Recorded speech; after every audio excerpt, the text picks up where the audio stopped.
At 11 a.m.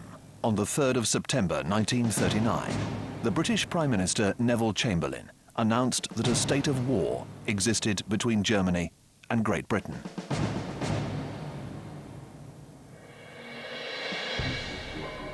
That evening, the Donaldson liner SS Athenia sailed 250 miles northwest of the Irish coast on her normal routine passage from Glasgow to Montreal.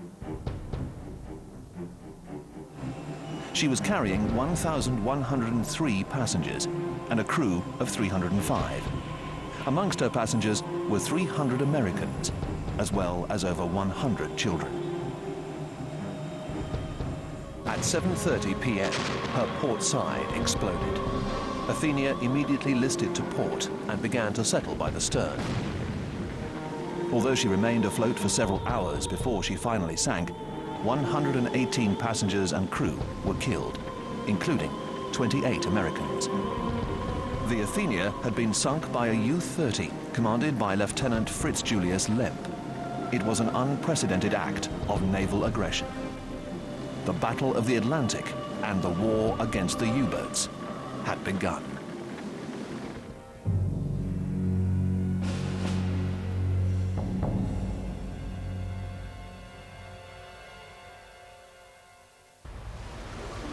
From the Middle Ages, Britain depended on overseas trade for her wealth and prosperity. She established and expanded an overseas empire whose role was to supply raw materials and act as a market for British manufactured goods. But Britain had become more and more vulnerable to interruptions to that trade. Almost half the world's ocean-going merchant shipping flew the Red Ensign. British shipyards built 40% of the world's merchant ships, and the Royal Navy made protecting Britain's trade vessels one of its top priorities. Needless to say, Britain's enemies recognized that interrupting her trade would have disastrous consequences. Between 1914 and 1918, Germany pursued a submarine campaign against the United Kingdom that nearly brought Britain to her knees. In April 1917, the Germans sank almost 900,000 tons of Allied shipping, virtually all of which was by submarine. It was a catastrophic loss, reducing the British stock of essential war supplies down to a mere 6 weeks. Yet the submarines involved were small, fragile, and unreliable. The first German submarine, the U-1, had only been completed at the end of 1906. And the first operational U-boat, armed with a single torpedo tube, had managed to complete a 600-mile cruise around German waters in 1908. To the British, the idea of a submarine was looked on as ignoble and underhand. In 1914, Winston Churchill, as First Lord of the Admiralty, dismissed the possibility of a submarine campaign targeting Britain's trade. "I do not believe that this would ever be undertaken by a civilized power," he said.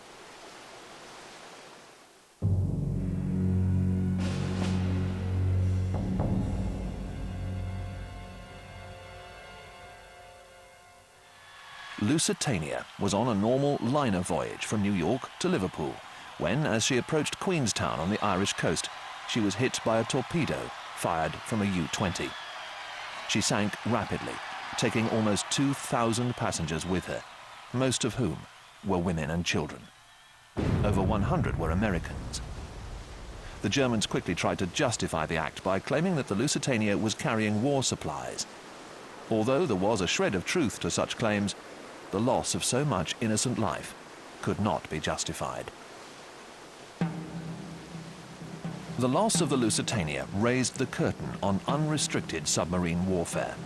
All enemy vessels became legitimate targets and could be attacked without warning. Gradually, the British Admiralty began to realize that the submarine could completely change maritime warfare.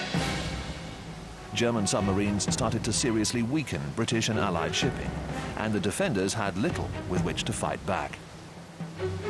Tactics like Q-ships, where warships were disguised as merchant ships, simply forced the German submarines to attack while still submerged. Only the reluctant introduction of the convoy system late in the war led to a decline in the numbers of lost merchant ships. By the end of the First World War, almost 5,000 British merchant ships were sunk by submarines. Nearly 15,500 merchant sailors were lost. At the same time, 178 German submarines were sunk, killing over 6,000 German sailors. But they had brought Britain perilously close to defeat. It was a salutary lesson on the potential of the submarine as a devastating weapon. This lesson was lost neither on the British nor on those surviving German naval officers who would later spearhead the naval forces in the Second World War.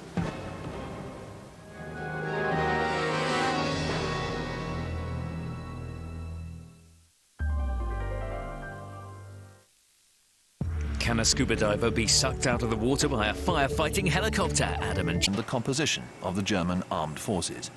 One of these limits imposed a total ban on the construction or operation of submarines. But Germany had entered the First World War as submarine novices and emerged from it as experts. Small as it was, the German Navy was not about to throw away its huge advantage in an area of warfare that would prove critical in any future conflict. The result was a remarkable conspiracy by German naval officers and shipbuilders, in which a web of intrigue was created to mask the fact that Germany was determined to build on its expertise in submarine warfare. As early as 1920, a new underwater warfare section was established within the Torpedo and Mines Inspectorate at Kiel. At the same time, German shipbuilders could still offer help and advice to countries such as Japan, Argentina, Italy, and Sweden. This ingenious plan ensured that German skills were not lost and were kept up to date with new technological developments. Other complicated cover organizations were established to make it virtually impossible for Allied monitors set up under the League of Nations to keep accurate records of what the Germans were really up to. By the early 1930s, German-designed submarines were under construction in Holland, Spain, Estonia, and Finland for a variety of customers. Strangely enough, every submarine looked remarkably similar to the most successful German U-boat designs of the First World War. When Adolf Hitler took power in 1932, rearmament took on a new importance. Hitler was determined to remove the restrictions that had been imposed at Versailles as soon as he could, by legal means or not. By the autumn of 1933, an official submarine school was established at Kiel, and 80 officers were hand-picked to become its first students.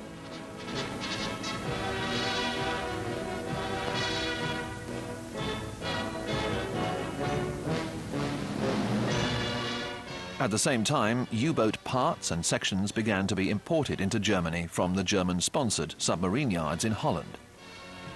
By 1935, Hitler was proposing a new German navy that was to include a submarine force nearly half the size of that of Great Britain. Unfortunately, by this time the restrictions imposed by Versailles and other naval treaties had been flouted by almost all the signatories, leaving Britain with little choice but to accept the new German proposals.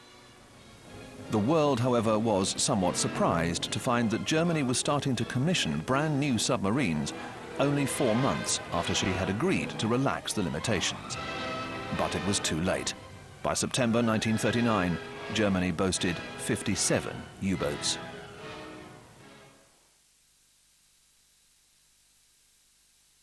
Traditionally, Britain's ports had specific roles. On the east coast, Hull was the main trading port for Northern Europe, Scandinavia and the Baltic. Newcastle was a coal exporting port, and London was the most important port for the imperial trade with East Africa and the Far East, with the ships of the British India Line, the Orient Line and P&O largely based there. Southampton on the south coast was mainly a passenger port for services to North America. The great Cunard White Star liners, including the Queen Mary, Aquitania, Mauretania and the almost complete Queen Elizabeth, started their record-breaking voyages from the port. On the west coast, the major ports for North America were Liverpool and Birkenhead. Manchester was home to Cunard's cargo operation and the company's Port Line, Harrison Line and the Blue Star Line. Trade with South America was conducted via the Bristol Channel ports. With war looming on the horizon, this pattern of trade had to change. A shift took place away from the more vulnerable ports of the south and east towards the ports of the west and north that were further from the enemy. Similarly, the traditional naval bases of Plymouth, Portsmouth and Chatham were just too close to Germany. So the escorts followed the merchant ships to the north and west, with the major units moving to bases in Scotland. To have a serious effect on Britain's trade with her empire and with her North American partners, the U-boats would have to operate in the western approaches, either north of Ireland into the Clyde or through St. George's Channel into the Irish Sea and Liverpool. These waters had proved rich grounds for the U-boats of the Kaiser's navy, and the first successes of the German submarines had been achieved west of Ireland. It would be some time before U-boats in sufficient numbers were available to take the war further afield. It would also be in this region that the Royal Navy initially deployed its meagre anti-submarine forces.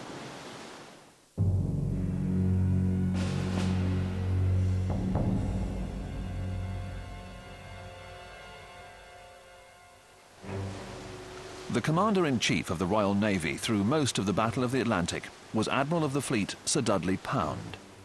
As First Sea Lord, he was responsible for all the operational and administrative aspects of the British Navy. He was appointed to the job at the age of 62 in June 1939, having been Commander-in-Chief Mediterranean. Admiral Sir Max Houghton is the British naval officer whose name is most synonymous with the victory of the Battle of the Atlantic. He was appointed Commander-in-Chief Western Approaches on the 19th of November 1942 and bore that responsibility until the end of the war. Houghton was the third officer to hold the post. The first had been a hero of the First World War, Admiral Sir Martin Dunbar Naismith, who had earned the Victoria Cross for his exploits as a submarine commander in the Mediterranean. Dunbar Naismith's problems had been huge, and he should take the credit for establishing the first escort groups and a training regime to enable escort crews to approach their task in the most professional manner possible. He formed a tactical training school at Liverpool for escort officers and a workup facility at Tobermory on the Isle of Mull, where ships could practice their tactics under the watchful eye of the notorious Vice Admiral Gilbert Stevenson, the terror of Tobermory. Dunbar Naismith was also responsible for the relocation of the Western Approaches HQ from Plymouth to Derby House in Liverpool, where it was much closer to the heart of the battle. It was shortly after this move, on the 17th of February 1941, that he was relieved as Commander-in-Chief by Admiral Sir Percy Noble. Dunbar Naismith remained as Commander-in-Chief of the Plymouth Command. Admiral Noble was an agile, clever and popular officer, known for his fastidious dress and cleanliness. But apart from his personal eccentricities, Noble was responsible for much of the victory his command eventually achieved over the German U-boats. In particular, he devoted much effort to improving cooperation between the Royal Navy and Coastal Command of the Royal Air Force, in which he was ably assisted by the then Commander-in-Chief Coastal Command, Air Vice Marshal J.M. Robb. This essential inter-service partnership was enhanced with the transfer of operational control of Coastal Command from the RAF to the Admiralty on the 15th of April 1941. The possibility of transferring Coastal Command bodily to the Navy was considered, but rejected for bureaucratic reasons. In his efforts to improve relations and operational compatibility between the Americans, Canadians and the British, Noble had some success. To enable him to continue with this part of his task, he was relieved as Commander-in-Chief Western Approaches on the 19th of November 1942 and appointed as head of the British Naval Mission in Washington. He was replaced by Admiral Sir Max Houghton, who was until then Flag Officer Submarines. Houghton, a much more flamboyant figure than Noble, had been handed the blueprint for victory. He looked young for his 60 years and had been a submariner from the beginnings of his naval career. After joining the Royal Navy's submarine service in 1904, he commanded his first boat a year later. He served in submarines throughout the First World War and gained distinction by being the first British submarine commander to sink a German warship. To mark this victory, he introduced the custom of flying the skull and crossbones on return from a successful patrol, a custom still practiced in the Royal Navy today. At the outbreak of the Second World War, Houghton was the Vice Admiral in command of the Reserve Fleet and was briefly in command of the Northern Patrol until Churchill appointed him head of the Navy's submarine arm. Once given command of the western approaches, Houghton became the archetypal poacher-turned-gamekeeper. Houghton's reputation for decisive leadership earned him the job, as well as the fact that he had more knowledge of submarine operations than any other officer on the Allied side. As flag officer submarines, most of his effort had been devoted to the running of the Royal Navy's small and widely scattered submarine force. Now he had to turn his talents and enthusiasm to a strategic situation. His abrasive style soon earned him the nickname of Fire Eater among his subordinates. Further down the line, he was described in rather less respectful terms. He could be dealt with in one of two ways, either by complete submission or a resistance based on superior knowledge. But to resist Houghton required courage and confidence. Few possessed this, one of them being his intelligence advisor, Commander Roger Wynne, head of the submarine tracking room. After what could be described as a frank exchange of views during which Houghton accused Wynne of incompetence, Wynne took Admiral Houghton down to the intelligence cell, showed him all the information available, and asked for Houghton's advice on how to handle it. Houghton, having studied the mass of information for a few minutes, gave in. "Well, I think this is a bit outside my field. It's yours, Roger." This is as close as Houghton ever got to conceding a position, and was the basis for a mutual trust between him and Commander Wynne for the rest of the war.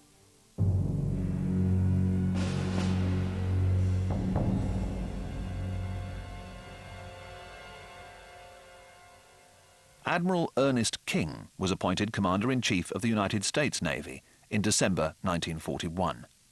In March of the following year, he combined this post with that of Chief of Naval Operations, becoming not only the administrative head of the US Navy, but also its operational commander. After the Senate confirmed him in the post for 4 years, he remained in the position for the duration of the war. In some respects, he was a strange choice. King was a true Anglophobe. He detested almost everything British. For Roosevelt to appoint him to a position where close relationships with the British would determine the success of the Atlantic campaign seemed almost deliberately provocative on the president's part. At the high command level, General George Marshall, President Roosevelt's chief of staff, was almost the complete opposite. His regard for the British was high, and his relations with Churchill and most British commanders were good. So, to some extent, Marshall's presence compensated for King's influence. Ernest King was born in Lorain, Ohio, in 1878, and was old enough to have served in the Spanish-American War of 1898. He served in a wide variety of posts and built up experience in gunnery, torpedo boats, mining operations, and submarines. King also commanded ships and squadrons, as was the normal career pattern for senior naval officers at the time. Unlike some of his British colleagues during the Atlantic campaign, he was willing to listen to subordinates and to absorb their ideas, although in doing so he often displayed a rudeness that earned him respect but not affection in the service. King was appointed Chief of the Naval Bureau of Aeronautics in 1933 and was largely responsible for the US Navy's development of naval aviation that was far in advance of anything comparable in the Royal Navy. He rose through the positions of aircraft commander in the battle fleet to commander of the US Navy's patrol force. In this post, he became deeply involved in the US Navy's increasing commitment to the Atlantic and became highly involved personally in the way the battle against the U-boats was being conducted. This may be the cause of his constant interference and involvement in the Atlantic theatre of operations that contrasted with his attitude to the Pacific War. In the Pacific, King chose senior officers he believed he could trust, such as Chester Nimitz, and let them get on with the job. In the Atlantic, King took personal command.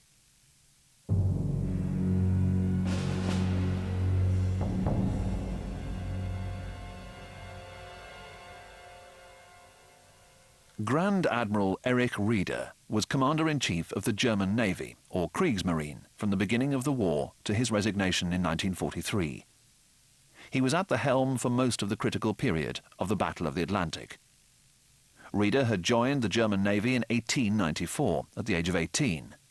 A native of Hamburg, he'd served in the High Seas Fleet, commanding a cruiser, before his appointment as Chief of Staff to Admiral Hipper, who commanded the battle cruisers at the Battle of Jutland in 1916. Rieder was a committed conservative and German nationalist who strongly believed the Navy could play a pivotal role in restoring Germany's position and greatness during the interwar period. In 1925, he was given command of the Baltic Naval Station, and in 1928 was appointed to the post of Chief of the Naval Command. Under Rieder, the German Navy was transformed. He conceived the so-called pocket battleships, designed to get around the restrictions of the Versailles Treaty. He also lay at the heart of the subterfuge that led to Germany having a fully trained and experienced submarine arm, well before the ban on German possession of submarines was revoked. Rieder also masterminded the Z Plan, in which Germany was to build a large, well-equipped fleet based on modern battleships, battlecruisers, and aircraft carriers. Unfortunately for the Germans, the Second World War came 10 years before the plan could reach fruition. Rieder realized that the main role the German Navy could play in the conflict would be the same as in World War I, disrupting enemy trade. The importance of the submarine would be critical. Rieder needed the right man for the job, so Karl Dönitz was made commander of the submarine arm. It was Rieder who urged the German High Command to introduce unrestricted submarine warfare from the beginning of the Second World War. He remembered and had learned how close such a campaign came to success in early 1917. But Hitler equally remembered how the campaign had affected neutral opinion, especially in the United States. Admiral Rieder believed the surface fleet could play an almost equally vital role, and in the early days of the war he sent the few surface warships Germany had into the Atlantic, where they enjoyed limited success. Following the loss of the Bismarck in May 1941, the major surface units of the German Navy were restricted to operations around Norway and in the Baltic. It was his continuing belief in the part the surface warship could play that led to Rieder's downfall. On the 30th of December 1942, a force of German warships, including the pocket battleship Scheer and the heavy cruiser Hippe, sailed from Altenfjord in northern Norway to intercept an Allied convoy bound for Russia. In the ensuing chaos, the German ships were beaten off by a force of British cruisers and destroyers in the Battle of the Barents Sea. This humiliation, which was partly caused by Hitler's lack of resolve on committing surface ships to action, led the Führer to order the scrapping of all the remaining surface ships. Hitler's refusal to countermand this order triggered Rieder's resignation. In an ironic twist, he was replaced as Commander-in-Chief by Karl Dönitz. More than any other leader, Karl Dönitz epitomizes the Battle of the Atlantic. Dönitz was the Commander-in-Chief of the German submarine force from its formation until his promotion to Commander-in-Chief of the German Navy in early 1943. Even then, he maintained a firm hand on his beloved U-boats, only surrendering control in name. He achieved even greater notoriety as the second Führer of National Socialist Germany after Hitler's death. It had always been intended that Dönitz should take control of the newly formed U-boat force. At the time of its formation in February 1935, Dönitz was the captain of the cruiser Emden. He was 43 years old. Born near Berlin in 1891, he joined the Imperial Navy as a cadet in 1910, graduating as an officer in 1913. When the First World War broke out, he was signals officer of the cruiser Breslau, which was operating in the Mediterranean at the time. In 1916, Dönitz was appointed to the submarine service. After serving with distinction in U-39, he was given command of UC-25 at the beginning of 1918. His reports spoke of his fine military bearing, energy, good manners, diligence, enthusiasm, popularity, and tact with both officers and men. In late 1918, Dönitz was in command of UB-68. While attacking a British convoy in October, he was forced to scuttle his submarine and surrender. His captors noted that he was sullen and introspective. He became obsessed with the loss of his ship. After undergoing psychological examination in Britain, he was repatriated soon after the armistice, but he immediately rejoined the German Navy. Dönitz survived the post-war purge of naval officers which followed the Kaputsch and decided to stay in the Navy. After 2 years as a torpedo boat commander, Dönitz joined the Torpedo and Mine Inspectorate. After a series of sea and staff jobs, he was promoted steadily until he was considered the most appropriate officer to command the new submarine force. On the 1st of October 1935, he was promoted to full captain and appointed Chief of Submarines. Germany could boast 3 small submarines at the time. He worked closely with Admiral Reeder as the new Navy began to take shape and proposed that Reeder should include 300 submarines in his Z plan. This was the minimum number Dönitz felt would be viable for any forthcoming war with Great Britain. Reeder accepted the figure. At the end of the summer of 1939, Dönitz wrote to Reeder formally expressing his fears over a war with Britain when his force was so unprepared. But he was assured by Hitler himself that no such situation would be allowed to happen. Throughout the war, Dönitz maintained a tight control over his submarines. On the fall of France, he transferred his headquarters to Brittany, where he could be closer to the front line. He was always available to welcome returning crews and maintained a high public relations profile. This was part of his campaign to keep the German people constantly informed of the successes of the U-boats, and thus secure enough resources for the force to keep expanding. This was not always easy. He found himself in constant conflict with the German Navy's biggest enemy, Hermann Goering, head of the Luftwaffe. As the war continued, Dönitz constantly developed his concept of operations to reflect the strategic changes taking place. As more U-boats became available, he identified vulnerable areas in the Allied convoy routes and targeted his forces there accordingly. As numbers increased, he introduced the Wolfpack tactics. Although he claimed they were his own invention, he had in fact learned them from his experiences in the First World War. But he certainly enhanced their operations to the point where they almost defeated Allied defensive measures. Yet Dönitz was a realist.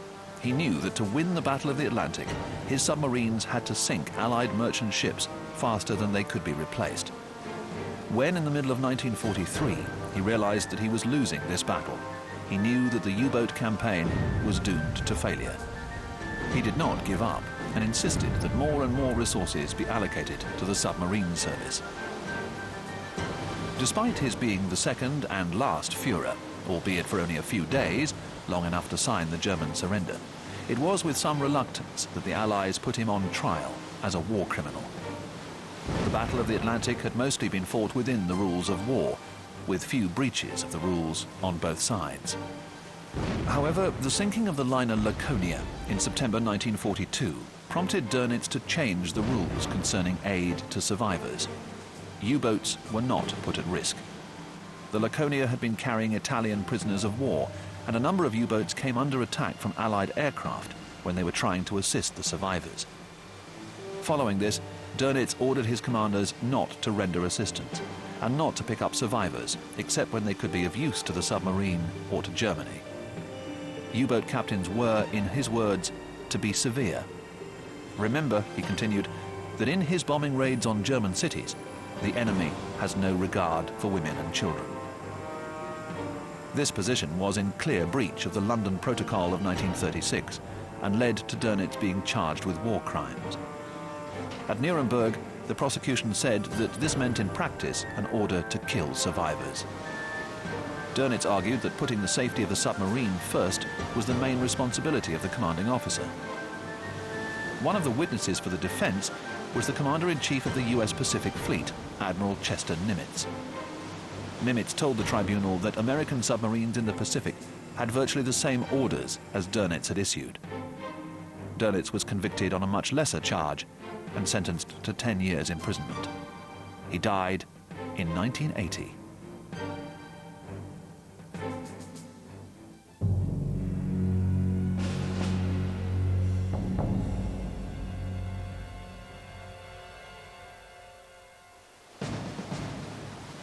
On the outbreak of war, the Royal Navy had few ships capable of escorting convoys.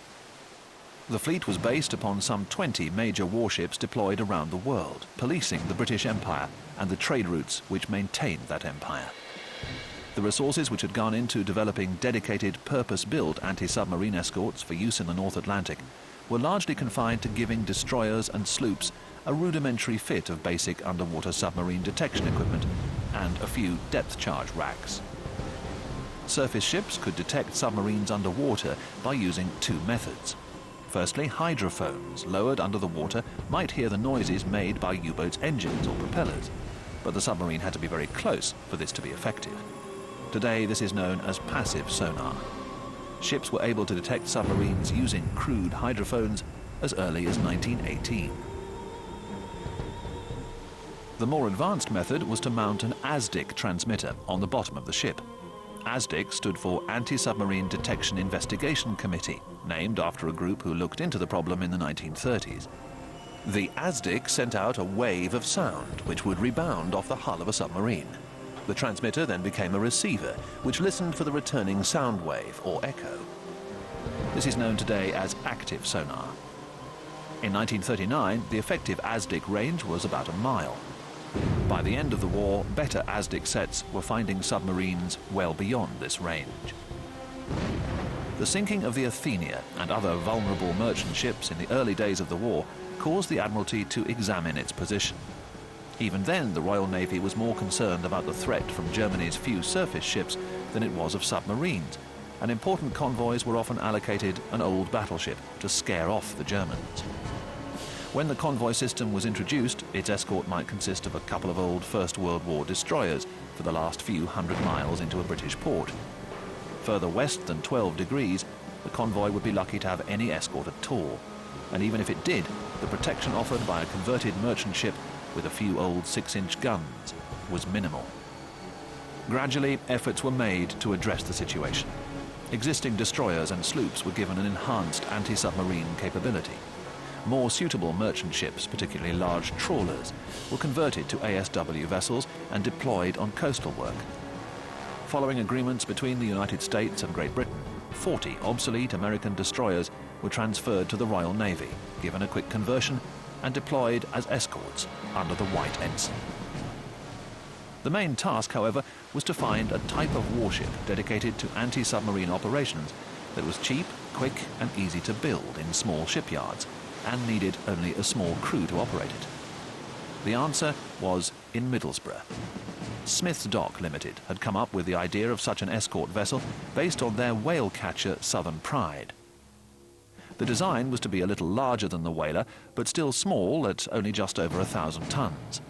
It would need a crew of about 100, had a steam reciprocating engine driving one propeller, which would give it a speed of 16 knots. It carried one 4-inch gun, plus a few smaller anti-aircraft guns, but it had a good ASDIC set and could carry up to 70 depth charges. The Flower-class corvettes, as they became known, were hideous vessels to serve in due to their dreadful seakeeping qualities, but they were ideal for the situation and became immortalized as the fictional corvette Compass Rose in the book and film The Cruel Sea. The Flower class and their successors, the Castles, plugged the gap until something better came along. Once America had joined the war and her massive production capability was working, the Americans lent Britain a number of their destroyer escorts, smaller versions of their destroyers, but better for convoy escort. Britain built her own equivalent, the Hunt class. More importantly, in Britain, the corvette concept was enlarged, given better engines with 2 propellers, increasing the speed to 21 knots, a heavier armament, and a depth charge capacity of 150. Thus, the modern frigate was born. Even so, corvette construction still kept the smaller shipyards busy until the end of the war. Large trawlers and minesweepers were also built, which had a secondary anti-submarine escort role, and older destroyers were converted to escorts as new classes of modern destroyers entered the fleet.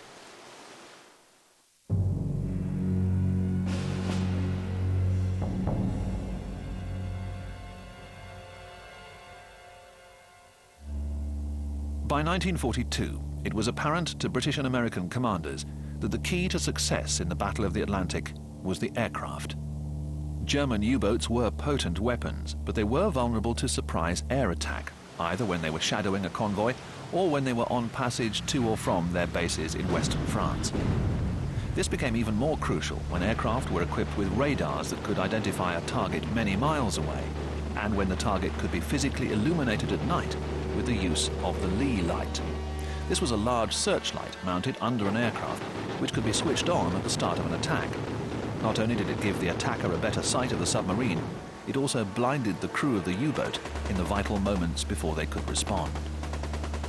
But the problem was always range. The Atlantic was a huge battlefield. An aircraft of this period did not have the endurance to cover it all. The air gap between Newfoundland, Iceland and the west coast of Britain was always important, and the closing of the gap with aircraft was pivotal to the outcome of the battle. So an urgent priority was given to the acquisition of suitable aircraft. These could either be deployed from ships within the convoy or from strategically located land bases. It was to this end that the Allies occupied Iceland, Greenland and the Faroes, but other bases which could have been useful, like the Azores or Ireland, were denied because of their owners' neutrality. Once the bases were found, then suitable aircraft had to be selected. Britain had considerable pre-war experience of the flying boat, and their versatility was useful especially in the early stages of the battle. The short Sunderland and the consolidated Catalina proved especially effective. Night and day, the Sunderland flying boats patrol far out to eastward, keeping the German coast under constant surveillance for any sign of unwanted activity.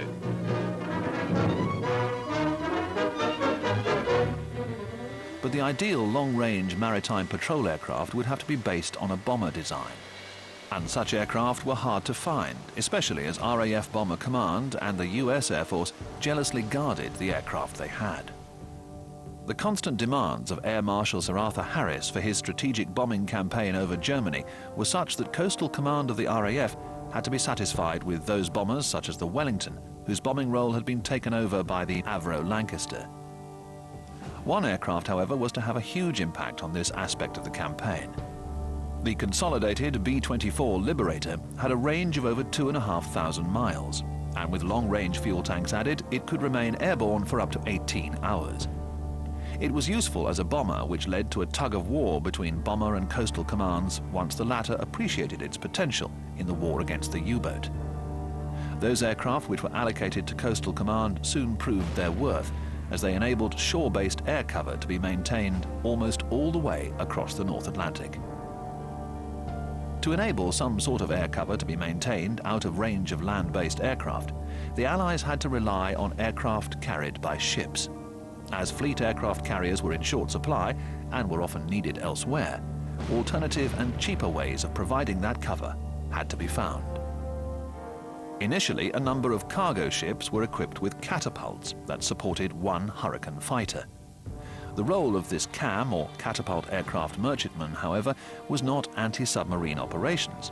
It was to shoot down the German Condor reconnaissance bomber, which was a significant threat to convoys as they approached the United Kingdom. The CAM ships were also used extensively on the Arctic convoys. Their main disadvantage was that the aircraft could not be reused, as it had to ditch at the end of its sortie. A further development of this was the Merchant Aircraft Carrier, or MAC, that was a bulk carrier, a tanker or grain ship, with a wooden flat deck built along its length above the hull. This deck meant that the MAC could continue to carry its cargo, but could also launch and recover a small number of aircraft, usually swordfish or albacores. These aircraft, although unsuitable for other duties, were ideal for short-range anti-submarine operations. The final development along these lines was the dedicated escort aircraft carrier. These were either built from scratch or converted from existing hulls. Almost all were built in the United States, and they served not only as anti-submarine carriers, but also as support fleet carriers, largely in the Pacific. One of these could provide almost permanent air cover for a convoy, its only serious limitation being the weather. It could carry up to 30 aircraft, including both fighters and anti-submarine aircraft such as the Grumman Avenger.